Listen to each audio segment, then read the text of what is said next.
नमस्कार. सत्यपरिचितमध्ये मी इरफान सय्यद आपल्या सर्वांचं स्वागत करतो. मीरा रोडमध्ये एका भंगार दुकानातून 7 लाख रुपये चोरी झाल्याची घटना उघडकीस आली आहे. भंगार दुकानाच्या लोखंडी ग्रिलचे ताळे तोडून घरफोडी करून चोराने तब्बल 7 लाख रुपये लंपास केले आहेत. सदर घटनेचा गुन्हा दाखल होताच तब्बल 8 तासात काशीगाव पोलिसांनी आरोपीच्या मुसक्या आवळल्या आहेत.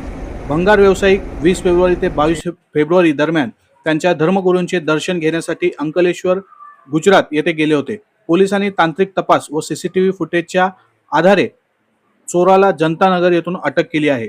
इस्माईल शेख असे अटक केलेल्या आरोपीचे नाव असून या आरोपीची पार्श्वभूमी गुन्हेगारी प्रवृत्तीची आहे.